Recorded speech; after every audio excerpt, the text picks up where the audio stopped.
আলেমদের বিরুদ্ধে সমালোচনা করে। কয় ডক্টর মিজানুর রহমান আজারি হুজুরের মাহফিলে যায় মোবাইল হারাইছে, সোনার চেন হারাইছে, এতে কি আজারি ভাইয়ের দোষ আছে? কথা বলেন না কেন? যশোরের থানায় হাজার হাজার মানুষ জিডি করতে গেছে, কি হয়েছে বলে আমরা আদ্দিন ফাউন্ডেশনের উদ্যোগে যে 3 দিন ব্যাপী ঐতিহাসিক তাফসীরুল কোরআন মাহফিলে হয়েছে, সেখানে শেষের দিনে ডক্টর মিজানুর রহমান আজারি ভাই কথা বলেছেন, যেখানে লক্ষ লক্ষ মানুষ গিয়েছিলেন। বলেন তো বাজান, ওই হাজার হাজার লক্ষ লক্ষ মানুষের ভিড়ে 2-4 জনের মোবাইল হারা গেছে, কোন মহিলার গলার চেন হারা গেছে, তারা থানায় গেছে জিডি করতে, থানায় গেছে জিডি করতে। বলেন তো এখানে দোষ কি মিজানুর রহমান আজারি ভাইয়ের আছে? আকিস ফাউন্ডেশনের আছে? আদ্দিন ফাউন্ডেশনের কোনো দোষ নাই। তার খবরদার, সাবধান থাকবেন, আশেপাশে দুষ্ট লোক ঘোরাঘুরি করতেছে, মোবাইল সাবধান, মানিব্যাগ সাবধান। মা বোনেরা আপনাদের চেন, গলার হার এগুলো সাবধানে রাখবেন। বারবার তারা সতর্ক করে দিয়েছিল। দেখেন না বাংলাদেশে একটু ভিড় হইলে ওই জায়গায় যা চোরেরা সুযোগ খুঁজে। কথা বলে না কেন? অনেকে বলতেছে হুজুর আপনারা ওয়াজ করেন, মিজানুর রহমান আজারি হুজুরের মাহফিলে যায় মোবাইল চুরি হচ্ছে, সোনার চেন চুরি হচ্ছে, তাহলে আপনাদের ওয়াজ দিয়ে তো মানুষ হেদায়েত হচ্ছে না। তো কথায় আছে না, চোরে না শোনে ধর্মের কাহিনী।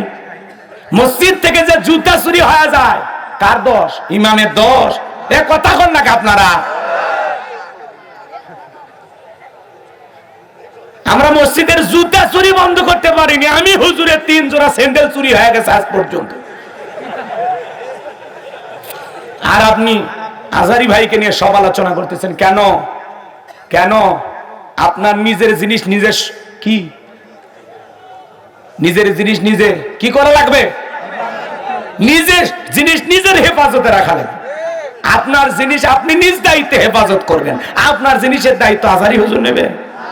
হ্যাঁ? আর মা বোনেরা যারা ওয়াজ মাহফিলে যান, কেন কেন আপনার সোনার চেন পরে যাওয়া লাগবে? এটা কি শ্বশুর বাড়ি গেছে? আগলিরা বোঝে না। মা বোনেরা যারা মাহফিলে আসবেন, খবরদার সোনার কোন জিনিস শরীরের কোথাও পরে আসবেন না। কথা কয় না কে? খালি নাকের ফুলটা কোনো মতে রাখবেন, কানের দুল যা আছে সব খুলে রাখবেন। আর যদি পারেন ওই যে আর একটা সোনার মতো কি নাম আছে, হ্যাঁ ওইটা পরে আসবেন, যাতে চোর নিলতে পারলে ওই যেন বাড়িতে শুকরিয়া আদায় করে। পরে টেস্ট করবে, যা বুঝে ফেলে দিবে যে কি জিনিস নিয়ে আসছে। কথা কন ঠিক কিনা? তো ভাই ডক্টর মিজানুর রহমান আজারি ভাই মাহফিল করেছেন, হাজার হাজার মানুষ থানায় যায় যশোরে জিডি করতেছেন। কারো মোবাইল হারিয়ে গেছে, কারো চেন হারিয়ে গেছে, বিভিন্ন জিনিসপত্র তারা হারিয়ে ফেলেছেন। এখানে বক্তার দোষ দেওয়া লাভ নাই, আয়োজকদের দোষ দেওয়া লাভ নাই। যারা শুনতে গেছেন শ্রোতা, তাদেরকে 100% সতর্ক থাকতে হবে। নিজের জিনিস নিজেকে হেফাজত করা লাগবে। কথা বলে ঠিক কিনা? আমাদের মাহফিলে যায় মোটরসাইকেল হারায়, হ্যাঁ নওগাঁয় জেলা এক জায়গায় মাহফিল করলাম, আমরা এরকম ওয়াজ করতেছি, এর থেকে মনে করেন 2-3 বাড়ি পরে আর একজন একদল চোর এসে চুরি করে সব নিয়ে গেছে। তাহলে দোষ কি গোলাম রব্বানি? তো এইরকম বক্তাদের দোষ দিয়ে লাভ নাই। বিভিন্ন নায়ক সুপারস্টার কনসার্টে যায়, গান বাজনা শুনবে যায়, তো হাজার হাজার মোবাইল হারাইছেন। ওইটা নিয়ে সমালোচনা হবে না, হুজুরদের নরম পাইছেন তো। ওই যে ফাতিহি না কি একটা শিল্পী আসলো, কথা কয় না গো? রাগ করছেন? ওই যে ঢাকায় যে একটা গানের কনসার্ট হলো, ওই শিল্পীর নাম কি? না না, একটা বয়স্ক মানুষ গান গাইলো, না নাম কি বনে গেলেন, পাকিস্তান, ওর নাম কি? কুদ্দুস বাতি। এত বড় একটা গানের কনসার্ট হয়েছে, আপনি কি মনে করেন ওখানে 2-4টা মোবাইল হারায়নি? জোরে বলেন হারাইছে কিনা? তো এগুলো নিয়ে সমালোচনা কেন করেন আপনারা? অনেক জায়গায় যাত্রা শুনতে যায়, গান শুনতে যায়, মোবাইল হারায়, স্যান্ডেল হারায়, টাকা হারায়। কথা বলেন ঠিক কিনা? এই জন্য এগুলো নিয়ে এখানে হয়তো অন্য কোনো রহস্য আছে। কথা বলেন ঠিক কিনা? এটাও এক ধরনের ষড়যন্ত্র। কথা বলেন ঠিক কিনা? ডক্টর মিজানুর রহমান আজারি ভাইয়ের মাহফিলে লোক বেশি হয়, এটা নিয়ে অনেকের জ্বলে, জ্বালা পোড়া হয়। কথা বলেন ঠিক কিনা? আমরা বলতে চাই, বিগত 5 বছর ষড়যন্ত্র করে দেশ থেকে বিতাড়িত করেছেন। আবার নতুন করে যদি ডক্টর মিজানুর রহমান আজারি ভাইকে নিয়ে ষড়যন্ত্র হয়, এদেশের তরুণ যুবকেরা আপনাদেরকে ছাড় দেবে না। কথা বলে ঠিক কিনা? কোন আলেমের বিরুদ্ধে সমালোচনা করবেন না। ওয়াকুন্না নাখুদু মাল খায়দিন, যারা সমালোচনাকারী এরা যাবে জাহান্নামে। কথা বলে ঠিক কিনা? এইজন্য ওই যে উমুক খারাপ তুমুক খারাপ, এ ভালো না সে ভালো না, এত সমালোচনা কেন? চুপ থাকেন, মাংস মাতা না যা, চুপ থাকলে আপনি নাজাত পাবেন। কথা বলে ঠিক কিনা? আপনি যা ইচ্ছা জবান তাই বলতে পারবেন না। এই জন্য মুমিন বান্দার 2 নাম্বার গুণাবলী, আল্লাযীনা হুম আনিল লাগবি মুরিদুন। মুমিন বান্দার 2 নাম্বার গুণাবলী, অনার্থক কথাবার্তা বলা যাবে না, অপ্রয়োজনীয় কথা বলা যাবে না। সাইর কাবে ঝড় তোলে, এলাকার সব তথ্য ওনার কাছে মনে হয় এলাকার সিআইডি ডিবি। কথা কোন না, আপনি মুরব্বী মানুষ, এত কথা কেন বলেন? চুপ। মুখের বইটা আপনি এত কথা কেন বলছেন? আপনার জবানের প্রত্যেকটা কথার হিসাব একদিন আল্লাহ তাআলার কাছে দিতে হবে। মা ইয়ালফিজু মিন কাউলিন ইল্লা লাদাইহি রাকীবুন আতীদ। বান্দা এমন কোন কথা বলে না যে কথা রেকর্ড করার জন্য আমার ফেরেশতারা নাই। আপনার জবানের প্রত্যেকটা কথা রেকর্ড করা হচ্ছে অডিও ভিডিও সহকারে। আপনার জীবনের প্রত্যেকটা কথার হিসাব একদিন আল্লাহর কাছে দিতে হবে। ওয়াজ মাহফিলে যায় যারা মোবাইল চোর তো এরকম ধান্দাতি থাকে, একটু মেলার ভিড়ে, যাত্রার প্যান্ডেলের ভিড়ে, গানের কনসার্টের ভিড়ে, ওয়াজ মাহফিলের ভিড়ে, ওর উদ্দেশ্য তো চুরি করা। ও কি আর ওয়াজ মাহফিল বোঝে আর মসজিদ বোঝায়? তাহলে দোষ কি হুজুরের? মসজিদের মাইক চুরি হয়ে যায় এই দেশে, মসজিদের ব্যাটারি চুরি হয়ে যায়। হ্যাঁ, গত 1 বছর আগে আমার মসজিদের মাইক আর ব্যাটারি চুরি করছে। তা দোষ কার দিবেন? মসজিদ কমিটির, ইমামের? তো তাহলে আজারি ভাইয়ের মাহফিলে মোবাইল চুরি হয়েছে, চেন চুরি হয়েছে, তো কি হয়েছে? কি হয়েছে? চুরি কৃষক বেড়ে গেছে। চুরি বন্ধ করতে চান? আল্লাহর আইন দিয়ে চোরের বিচার করেন। আল্লাহ কি বলেছেন? ওয়াসারিকু ওয়াসারিকাতু ফাকতাউ আইদিয়াহুমা জাযাআম বিমা কাসাবা নাকালাম মিনাল্লাহ। আল্লাহ 1500 বছর আগে আইন দিয়েছে, চোর নারী হোক, চোর পুরুষ হোক আর নারী হোক, আল্লাহর বিধান, আল্লাহর ফয়সালা। চোর চুরি করেছে, যদি অপরাধ প্রমাণিত হয়, চোরের ডান হাতের কবজি কেটে দাও। একটা চোরের হাত কেটে মিডিয়ার মাধ্যমে ফলাও করে যদি আমরা এই দেশে প্রচার করতে পারতাম যে বাংলার পার্লামেন্টে আইন পাস করা হলো, চোর যদি চুরি করে ধরা পড়লে হাত কেটে দেওয়া হবে, আমার বিশ্বাস বাংলাদেশের সমস্ত চোরেরা তওবা করে আল্লাহর ওলি হয়ে যাবে। ও বলবে ভিক্ষা করে খাবো, তাও চুরি করব না। কিন্তু কে শোনে কার কথা? আজও গেল না মনের ব্যথা। এখন উচিত কথা যদি কই, পিঠের ওপর দিয়ে যাবি মই। এই আনন্দে কিছু লোক কিনে খাবে বগুড়ার স্পেশাল দই। যত দোষ নন্দ ঘোষ, 70টা বললে দোষ, করলে অন্যায়ের প্রতিবাদ, নামটা হবে তোমার মৌলবাদ, নামটা হবে তোমার জঙ্গিবাদ। হুজুরদের নরম পায়া যা ইচ্ছা তাই নিয়ে সমালোচনা করেন না, আল্লাহর আইন চালু করেন না। মনে রাখবেন, লন্ডন আমেরিকার আইন দিয়ে বাংলার 1 ইঞ্চি মাটিতে কোন নেতা শান্তি প্রতিষ্ঠিত করতে পারবে না। এই জমিনে শান্তি প্রতিষ্ঠিত হবে সেই দিন আল্লাহর বিধান দিয়া বাংলার জমিন পরিচালনা হবে। যেই দিন আল্লাহর বিধানে শান্তি, আল্লাহর বিধানে মুক্তি, বাংলার জমিনে আল্লাহর কোরআনের আইন চালু হোক। কারা কারা চান হাত তুলে দেখা। লিল্লাহি তাকবীর। আল্লাহ এই জমিনকে কোরআন আর ইসলামের জন্য কবুল করুন, জোরে বলুন আমিন। তাহলে মসজিদের মাইক চুরি হবে না, ব্যাটারি চুরি হবে না, কারো গরু ছাগল চুরি হবে না, সোনা দানা গহনা গাড়ি চুরি হবে না, ওয়াজ মাহফিলে মোটরসাইকেল চুরি হবে না, মোবাইল চুরি হবে না, সোনার চেন চুরি হবে না। চুরি দুর্নীতি বন্ধ হবে সেই দিন, আল্লাহর আইন দিয়া চোরের বিচার হবে যেই দিন। কিন্তু আমাদের কথা ভালো লাগে না, বলে না 1500 বছরের আইন, এগুলো ব্যাকডেট, এগুলো চলবে না। মানুষের তৈরি করা নিয়ম নীতিতে কোশ্চিন কালেও এই 56,000 বর্গ মাইলের 1 ইঞ্চি মাটিতে আপনারা শান্তি প্রতিষ্ঠিত করতে পারবেন না। এই সমাজে শান্তি আসবে সেই দিন, আল্লাহর আইন দিয়ে জমিন চলবে যেই দিন।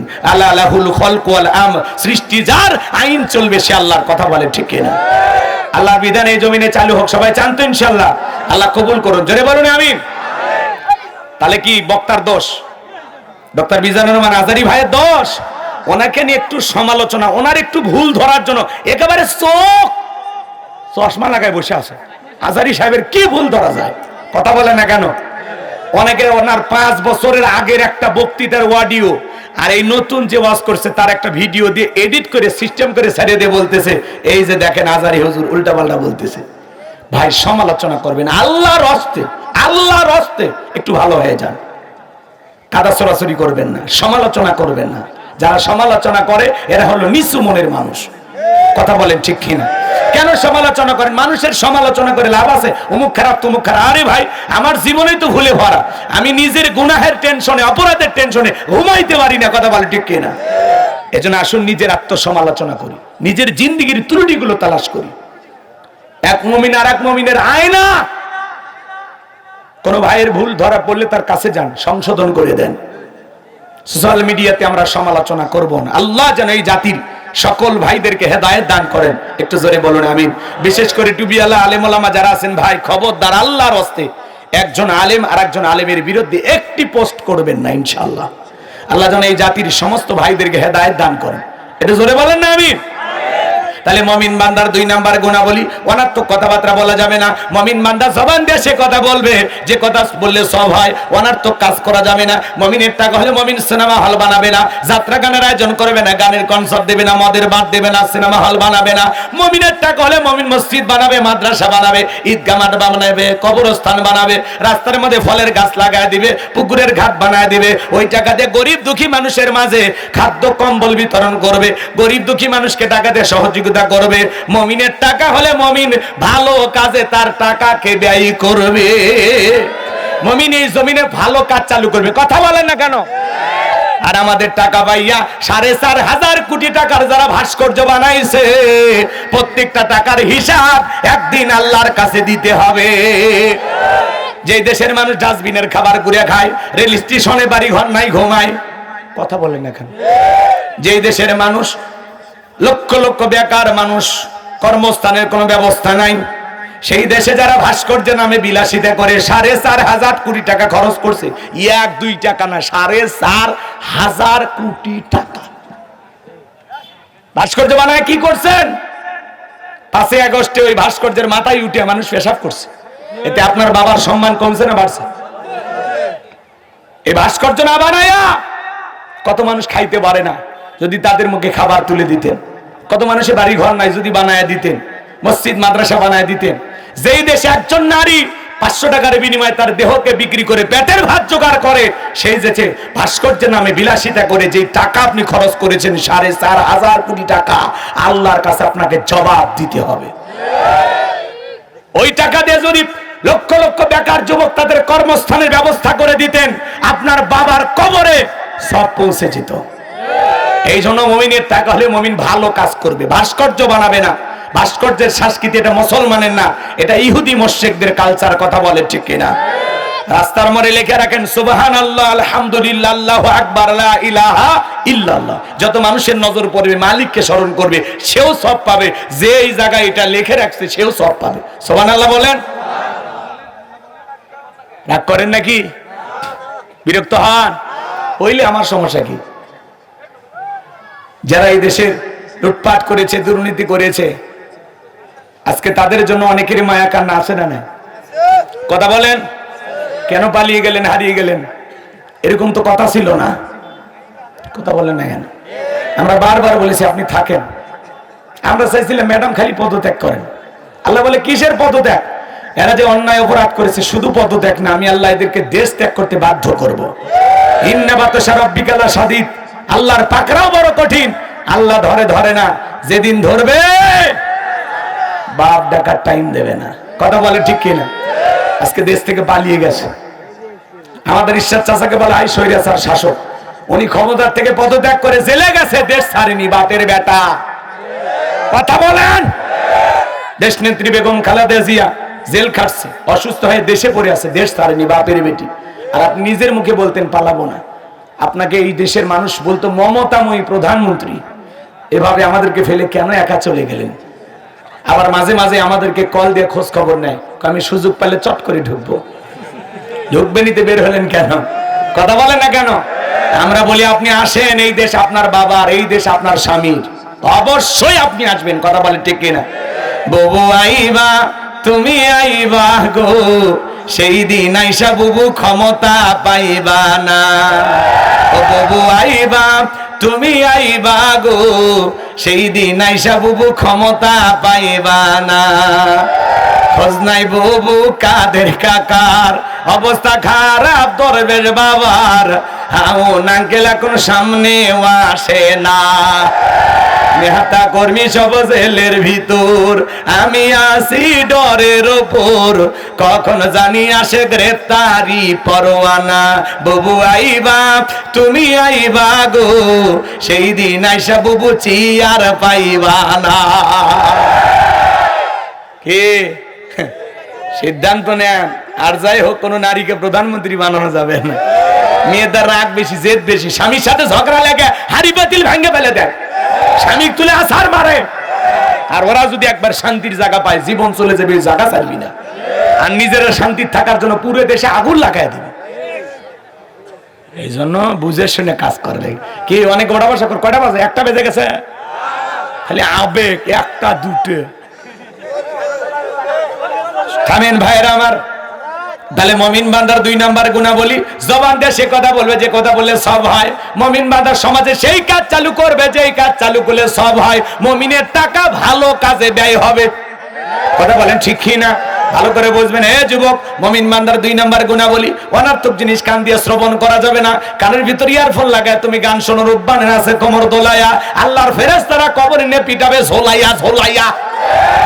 আল্লাহ গান শোনার জন্য দেয় না। সিরাজগঞ্জের এক যুবক রেল লাইন পার হয়ে যাচ্ছে, কানের ভিতর ইয়ারফোন লাগাইয়া ট্রেন এসে ধাক্কা মেরে 3 টুকরা করে ধুয়ে গেছে। মরার পরেও কানের ভিতর ইয়ারফোন লাগানো ছিল। এখন কবরে যা, ফেরেশতারা তোর জায়গা মতো বাদ্যযন্ত্র বাজায় দেবে। কথা বলেন ঠিক কি না? এই জন্য যুবক, এই কান দিয়ে গান শোনা যাবে না। হক্কানি ওলামা একরামদের বয়ান শুনতে হবে, ইসলামী সঙ্গীত শুনতে হবে, কোরআন তিলাওয়াত শ্রবণ করতে হবে। এই কান দিয়ে ভালো ভালো কথা শ্রবণ করার দরকার আছে না নাই? তাহলে মুখ দিয়ে সেটা বলবো যেটা বললে সব হয়, সেই কাজ চালু করবো যে কাজ চালু করলে সব হয়, সেই কাজগুলো সেই জিনিসগুলো শ্রবণ করব যেটা শুনলে সব হয়। এক কথায় সব আছে যেখানে, জোরে বলেন, সব আছে যেখানে, আর গুনাহ আছে যেখানে। আল্লাহ কবুল করুন, জোরে বলুন আমিন। আমার ভাইয়েরা, এইবার মুমিন বান্দার 3 নাম্বার গুনাবলী, ওয়াল্লাযীনা হুম লিয-যাকাতি ফাঈলুন। মুমিন বান্দার 3 নাম্বার গুনাবলী, আল্লাহ যদি মুমিন বান্দাকে নিয়ে সাফ পরিমাণে ধন সম্পদের মালিক বানায় দেয়, মুমিন বান্দা সক্রিয়ভাবে হিসাব করে বছরে কয় লাখ টাকার কয় হাজার টাকা যাকাত দিতে হবে, কয় কোটি টাকার কয় লাখ টাকা যাকাত দিতে হবে, মুমিন বান্দা সক্রিয়ভাবে হিসাব করে করে বছরে একবার যাকাত দেবে। কার ভয়ে? যাকাত দেওয়া নফল না ফরজ? যাকাত আসছে দারিদ্রতা বিমোচন করার জন্য, অভাব মুক্ত সমাজ রাষ্ট্র দেশ গড়ার জন্য। যাকাত আসছে রাস্তার এপারে 10 তলায় পারে গাছতলা তার ব্যবধানকে দূর করার জন্য। যাকাত আসছে সমাজে পড়ে থাকা অবহেলিত মানুষের অধিকার প্রতিষ্ঠিত করে তাদের মুখে হাসি ফোটানোর জন্য। বলেন আল্লাহু আকবার। বাংলাদেশের অর্থনীতি যাকাত ভিত্তিক না সুদ ভিত্তিক? সুদ ভিত্তিক অর্থনীতি। হালাল না হারাম? এই হারাম অর্থনীতি দিয়ে কোশ্চিন কালে বাংলাদেশকে কেউ দারিদ্র মুক্ত করতে পারবে? বাংলাদেশ দারিদ্র মুক্ত হবে সেই দিন যাকাত ভিত্তিক অর্থনীতি চালু করবেন যেই দিন। এই অনেকে ওটা বসা করেন, কি হয়েছে? দোয়া করবো? এত অস্থির কি আপনারা? যারা চলে যাচ্ছেন, যদি পারেন আমার গাড়ির ড্রাইভার কাছ থেকে একটা বই নিয়ে যাবেন, শেষ বিদায়। একজন মানুষকে নবীজির তরিকায় কিভাবে বিদায় করতে হয়, মৃত ব্যক্তিকে চুমা খাওয়া যায় কিনা, স্বামী স্ত্রী মারা গেলে একে অপরকে গোসল করায় দিতে পারবে কিনা, মৃত স্বামী স্ত্রী একে অপরকে চুম্বন করতে পারবে কিনা, আত্মহত্যা করে মারা গেলে তারা জানাজায় যাওয়া যাবে কিনা, জান্নাত জাহান্নাম সম্পর্কে, আখিরাত সম্পর্কে, ঈমান আমল সম্পর্কে, কবরে সওয়াল সহ অনেকগুলো কথা, গুরুত্বপূর্ণ কিছু বিষয়, প্রত্যেকটা কথার দলিল আছে। কথাকে বুঝতে পারছেন? যদি পারেন স্মৃতি হিসেবে নিয়ে যাবেন। 2টা গজল সহ কিছু দোয়া সহ 76 পৃষ্ঠার বইটা, আমার মাদ্রাসার ঠিকানা, মোবাইল নাম্বার সব ওই বইয়ের ভিতর দেওয়া আছে। যদি পারেন 50 টাকা হাত দিয়ে দিয়ে স্মৃতি হিসেবে নিয়ে যাবেন। আল্লাহ কবুল করুন। জোরে বলুন আমিন। একটু জোরে বলুন আমিন। এ যুবক, এগুলো তো কিনবা না। তোমরা কেন উপন্যাস, প্রেম কেন কাঁদায়, যৌবনের মৌবনে অভিশাপ্ত রাত মিলন হবে কতদিনে, তোর মরণের পরে। এগুলো আজে বাজে উপন্যাস কিনলে চরিত্র ধ্বংস হয়ে যাবে। কথা কোন ঠিক কিনা? প্রত্যেকটা মুসলমানের ঘরে একটা সিরাত গ্রন্থ থাকার দরকার আছে না নাই? হ্যাঁ, বিশ্বনবীর জীবনের শুরু থেকে শেষ পর্যন্ত পড়বেন। কি হয়েছে? এগুলো পড়ে ওয়াজ করারই সময় নাই। কষ্ট হচ্ছে আপনাদের? মন খারাপ করেছেন মনে হয়? তাহলে এই যুবক, এতে 3, তারপরে তোমাদের 4 নাম্বার। বলবো না দোয়া করবো? তাহলে আল্লাহ রাব্বুল আলামিন বলেন ওয়াল্লাযীনা হুম লিয-যাকাতি ফাঈলুন। মুমিন বান্দার 3 নাম্বার গুণাবলী, আল্লাহ যদি মুমিন বান্দাকে নিসাব পরিমাণে ধন সম্পদের মালিক বানায় দেয়, মুমিন বান্দা সক্রিয়ভাবে হিসাব করে বছরে একবার যাকাত দেবে। কয়বার? বছরে যাকাত দেবে একবার। কথা বলেন ঠিক কি না? তাহলে এদিকে খেয়াল করেন, যাকাত দেওয়া নফল না ফরজ?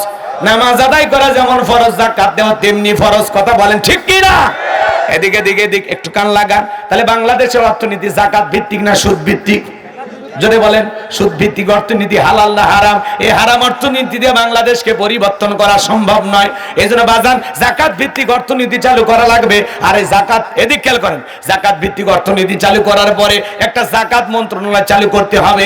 আর এই যাকাত মন্ত্রণালয়ের দায়িত্ব এদেশের বিজ্ঞ ইসলামিক স্কলার, দিনের দায়ী আলেমদের কাঁধে দেওয়া লাগবে। আলেমেরা কি করবে? এই দেশের সমস্ত ধনীদের তালিকা করবে। ধনী যাকাত দেবে না, যাকাত আদায় করা হবে। এদেশের অধিকাংশ ধনী হিসাব করে যাকাত দেয় না।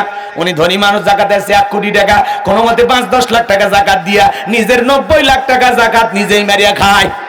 উনি ধনী মানুষ, যাকাত আছে 10 লাখ টাকা, কোন মতে 2-3 লাখ টাকা দিয়া নিজের 6 লাখ টাকা যাকাত নিজেই মারিয়া খায়। কথা বলেন ঠিক কি না? আর এই দেশের মানুষ পাইছে যাকাত মানে শাড়ি লুঙ্গি, এমন লুঙ্গি কিনে দেয় 200 টাকা লিটার লুঙ্গি, পরে থাকলে আর জান্নাত জাহান্নাম সব বোঝা যায়। এমন শাড়ি দেয় 300 টাকা দামের শাড়ি, ধুয়ে দিলে শাড়ি না মশারি খুঁজে পাওয়া যায় না। এ বড় লোক, এই শাড়ি তোমার বউরে পরাইবা, এই শাড়ি তোমার মেয়েরে পরাইবা। কথা বলেন ঠিক কিনা?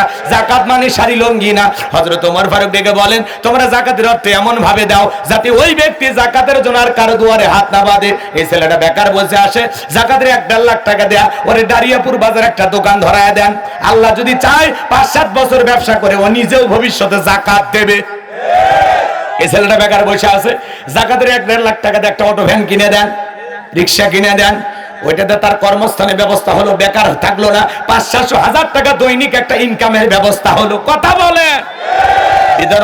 বিধবা নারী আসছে, শাড়ি দিয়ে কি লাভ? সিলাই মেশিন দেন, 2টা ছাগলের বাচ্চা কিনে দেন, 2টা গাভী গরু কিনে দেন, এগুলো লালন পালন করে ভাগ্যের চাকা ঘুরাবে। কথা বলে ঠিক কিনা?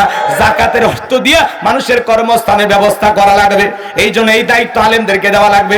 যাকাতের 8টা খাত আছে, সেটা আলেমেরা বুঝবে। ওই গুমচোর, ডালচোর, বিকাশের টাকা চোর, ওই দুর্নীতিবাজদেরকে দেওয়া যাবে না। যারা 11 লক্ষ কোটি টাকা দুর্নীতি করে বিদেশে পাচার করেছে, ওদেরকে যাকাতের টাকা দিলে সব বিদেশে পাচার করবে, ওদেরকে দেওয়া যাবে না। ওদের পেছনে আপনারা স্লোগান দেন, বল্টু ভাইয়ের চরিত্র ফুলের মতো পবিত্র, নামাজ পড়ে 1 ওয়াক্ত, গাঁজা খায় 5 ওয়াক্ত, গুমচুরিতে পাকা ভক্ত, শয়তানের জন্য 1 নাম্বার ভক্ত, হুজুরের জন্য খুবই শক্ত, চুষা খাই গরিবের রক্ত। পোস্টারে লেখা থাকে গরিবের বন্ধু, ভোট দিয়ে দেখেন গরিবের কয় নাম্বার শত্রু। পোস্টারের নিচে লেখা থাকে সেবা করার সুযোগ দিন। তে সেবা করার সুযোগ দিবে? তোমার সাইকেল ছিল না, মোটরসাইকেল ছিল না, তুমি নেতা হইয়া গাড়ি বাড়ি টাকা পয়সা, গাইবান্ধাই বাড়ি, ঢাকায় বাড়ি, টাকা কি জিবরাইল দিয়ে গেছে? এ খাওয়ার রাজনীতি দেশে বন্ধ করতে হবে। কথা বলে ঠিক কি না? যারা সত্যি জনগণের জন্য রাজনীতি করবে, জনগণের জন্য নিজের জীবনের সবটুকু দিয়ে দিবে, এই ধরনের সৎ মানুষদের দরকার। যারা লুটে পুটে খাবে, পেট নীতি করবে, নিজের পকেট ভারী করবে, এই দুর্নীতিবাজদেরকে এই সমাজের নেতা বানানো যাবে না। কথা বলেন আপনারা? রাগ করছেন? কি হয়েছে হুজুর? বাজানগো আমার এইবার একটু খেয়াল করে শোনেন। যে কথা আমি বলতে চাচ্ছিলাম হৃদয়ের কান পেতে, খেয়েছে তোরা হাসো কে? এই ওই মুরব্বী টিস্যু দিছে, এটা দিকে হাসি। তোমরা এরকম কে গো? আমি ওয়াজ করবো না দোয়া করবো? বলো চলবে? চলবে? তাহলে একটু মনোযোগ, এদিক মনোযোগ দেন। আমার মনোযোগ এলোমেলো করেন, তাহলে আমি লাইন ভুলে যাব। তোমরা এরকম বিশৃঙ্খলা করেন। এই যে হয়েছে, আবার হাসে। এদিক তাকান, আমার দিক তাকান। ধনী যাকাত দেবে না, যাকাত আদায় করা লাগবে। আলেমেরা কি করবে? সমস্ত ধনীদের তালিকা করবে। এই দেশে একটা জরিপ করা হয়েছে, যদি 10 বছর ধনীদের কাছ থেকে যাকাত আদায় করা হয় আর গরিবদের তালিকা করে সঠিক যাকাতের যে 8টা খাত, এই খাত অনুযায়ী তালিকা করে যদি যাকাতের টাকাগুলো বন্টন করা হয়, 10 বছর পরে বাংলাদেশে একজন গরিব খুঁজে পাওয়া যাবে না। আল্লাহু আকবার বলেন। এবার শোনেন, ইনি ধনী মানুষ, বলেন আপনার ব্যাংকে কত, বইয়ের অ্যাকাউন্টে কত, সিন্ধুকে কত? মাটির নিচে কত, খাটের নিচে কত। আপনার জাকাত আছে 2,75,72,500 টাকা। ধনী জাকাত দেবে না, জাকাত আদায় করা হবে। ভাইজান মন খারাপ করেন, এটা এমনি মোশান, আপনি ভাবেন না যে আমারই বলতেছে, এটা উদাহরণ। কারণ প্রধান অতিথি মন খারাপ করলে আবার জ্বালা। আমি এরকম করি, মানে প্রত্যেক মাহফিলেই মানে এদিক ওদিক দেখায়, কিন্তু আপনারা ওই বক্স হতে পারে, ঠিক আছে? চাচা মন খারাপ করছেন বা বিপদ। কিন্তু এক মাহফিলে যায় বাদশা বাদশা বলি, তো একজন বলতে হুজুর ওই যে বাদশার নাম ধরে যে ডাকলেন আমি তো সে বাদশা, কি বলবেন বলেন? এই তো জ্বালা, তাই না ভাই? এই জন্য চলেন সামনের দিকে যায়। ছোট্ট একটা 2 মিনিট একটা ঘটনা বলে দেই। আল্লাহ নবী মুসা আলাইহিস সালামের নাম আপনারা শুনেছেন। পয়গম্বর কারুনের কাছে যা বলে, কারণে যাকাত দিতে হবে। কারণ ডেকে বলে, পয়গম্বর আমি যাকাত দিতে পারবো না। নবী মুসার রাগ কম না বেশি? যেই নবী রেগে গেলে মাথার টুপি ভেদ করে চুল খাড়া হয়। আল্লাহু আকবার বলে। আজরাইলকে পর্যন্ত থাপ্পড় মারে, এক ঘুষিতে এক কীর্তিকে দুনিয়া থেকে বিদায় করে দেয়। ছাগল ক্ষেতের ফসল খাইছে, ছাগল তুলে আসার বার এত রাগ নবী মুসা। এই পৃথিবীর অধিকাংশ নবী রাসূলেরা ছিল রাখা, তাদেরকে দিয়ে আল্লাহ তাআলা উট, দুম্বা, ছাগল এগুলো চড়ায় নিতেন। এটা তাদের ট্রেনিং ছিল, প্রশিক্ষণ ছিল। সুবহানাল্লাহ। রাগ করেন? বিরক্ত হয়েছেন আমার কথা? এগুলো দিয়ে আল্লাহ তাআলা তাদেরকে ট্রেনিং করাইতেন। ছাগল চড়ানো কিন্তু কম সম কাজ নাই, বিশাল বিরক্ত। একবার যদি ব্রেক করে, 2টা পা সামনে দিয়ে ওরে টানে কি কোলে নিয়ে যাওয়া লাগবে, ওই পা দিয়ে আর হাঁটে যাবে না। কথা কোন ঠিক? অভিমান করছে, যে ব্রেক করছে মানে কি অভিমান করছে। কথা কি বলছেন?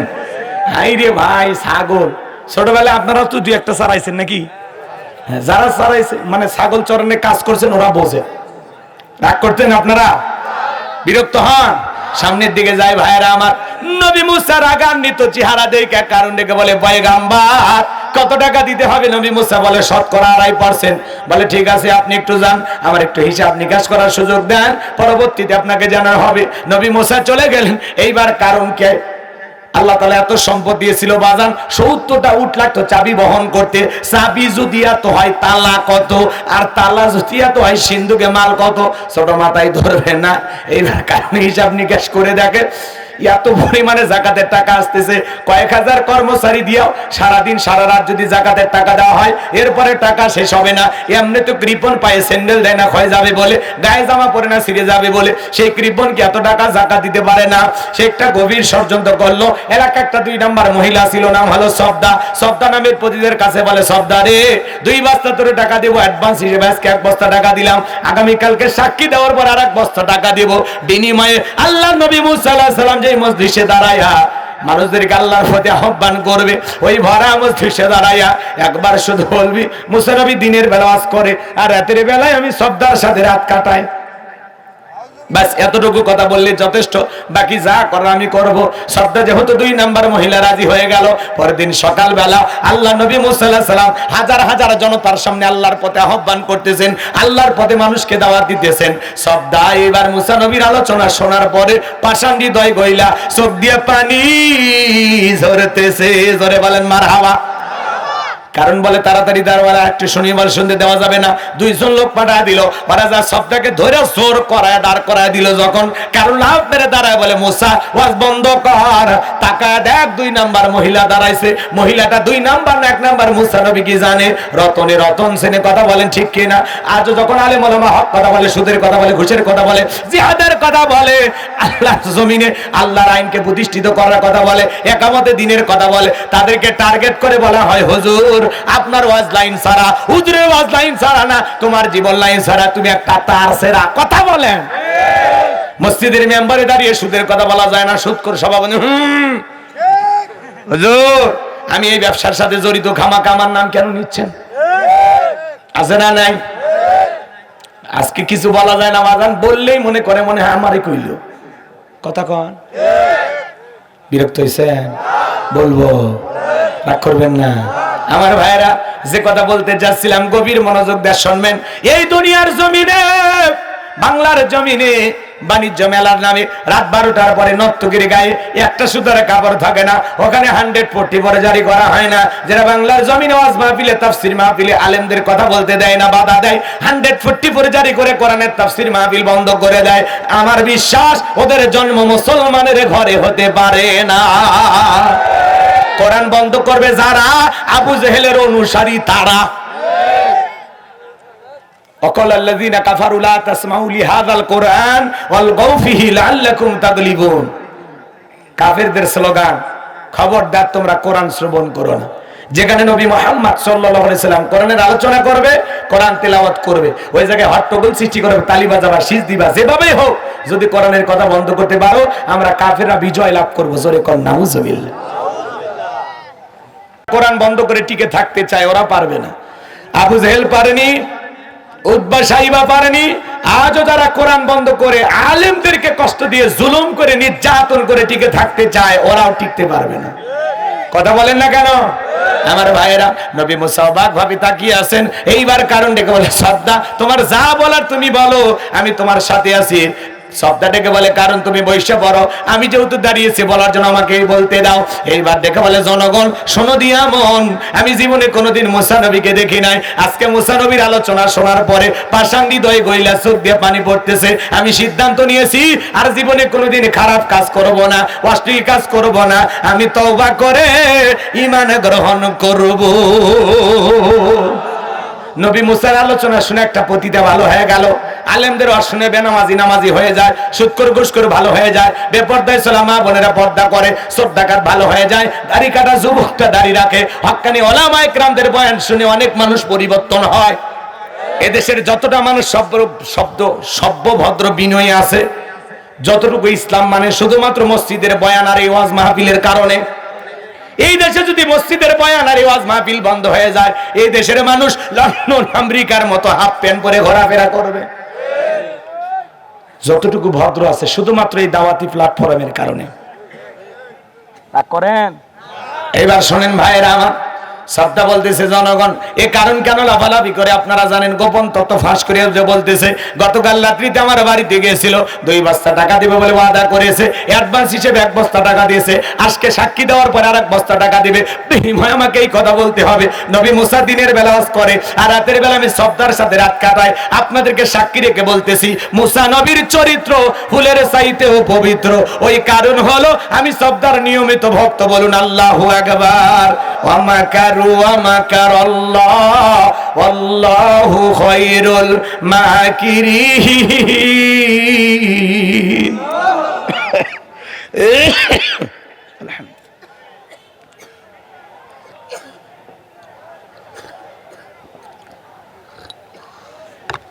খেলা কার? জোরে বলেন খেলা কার? যে গর্ত খুঁড়েছিল, ষড়যন্ত্র করেছিল, নিজের ষড়যন্ত্রের জালে নিজেই আটকে গেছে। কথা কয় না? কোরআনের ফাঁকে আল্লামা সাইদি হুজুরের পক্ষে অমুসলিম সাক্ষী দিয়ে বলে আল্লামা সাইদি হুজুরের কোনো অপরাধ নাই। কথা বলেন? শুক্ররঞ্জন বালি নাম শোনেননি? উনি বলে সাইদি সাহেব 2 বার এমপি ছিল, মায়ের কোলে শিশু যেমন ছিল আমরা তেমনি ভালো ছিলাম। গলা পানিতে নামিয়া মানুষের ঘরে ঘরে খাবার পৌঁছে দিয়েছিলেন কোরআনের পাকে। সোনার মানুষটাকে আমরা হারিয়ে ফেলেছি। ওরা ষড়যন্ত্র করে বিদায় করেছে, আজকে আল্লাহ ওদেরকেও বিদায় করে দিয়েছে। হয়তো বেঁচে আছে কিন্তু সিয়ার নাই। কথা বলেন।